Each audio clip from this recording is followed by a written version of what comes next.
নমস্কার, আমি তোমাদের মায়াদি।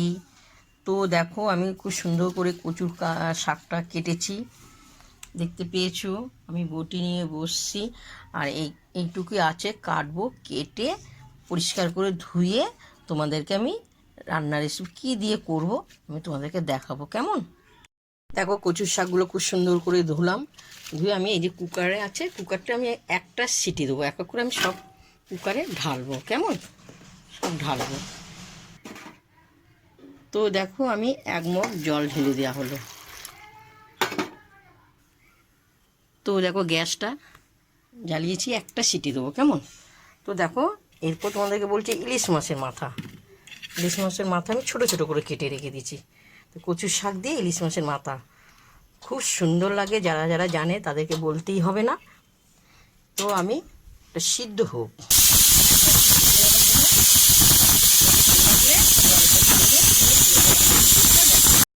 তো জলটা ঝরানো হয়ে গেছে, খুবই গরম, হাত দেওয়া যায় না।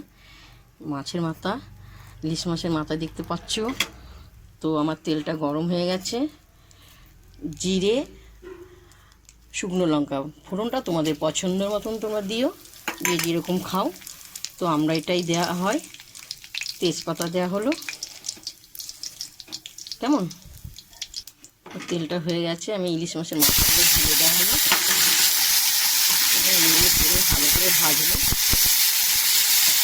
মাছের মাথাটা আমার ভাজা হয়ে গেছে। ভাজ মতো নুন, হলুদ, কাঁচা লঙ্কা, আদা, জিরে দেওয়া আছে, পেস্ট করা। হ্যাঁ, সব মিশিয়ে ভালো করে কষাবো, ঠিক আছে? তো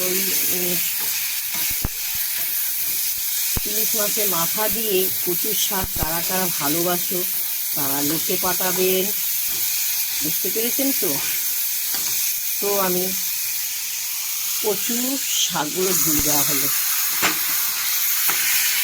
নেড়ে চেড়ে ভালো করে কষাবো।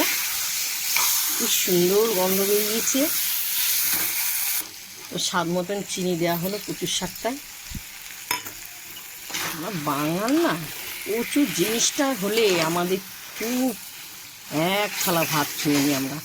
কচুর লতি, কচুর শাক, কচু পাতা, বিভিন্ন রকমের মান কচু, কাঁচা বাটা, ভাতে দেওয়া, যতই গলা ধরুক আমরা তবু খেয়ে যাব। খেয়ে তারপর লাস্টে বলবো একটু তেঁতুল খাবো, তবুও ছাড়বো না কচু জিনিসটা। আমরা কচু জিনিস, কচু আমাদের বাঙালকে ভয় করে।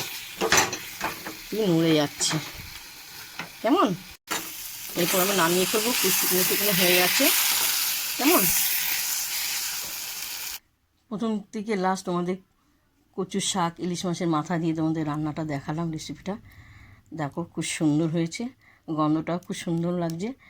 তো এই রান্নার রেসিপিটা দেখে তোমাদের যদি ভালো লাগে তোমরা লাইক দিও, শেয়ার করো, কমেন্ট করে জানাও, কেমন? এসো গরম গরম ভাতে কচুর শাক দিদির বাড়িতে চলে এসো খেতে, কেমন? মায়াদির বাড়িতে অসাধারণ। এখন আমি খেতে বসবো।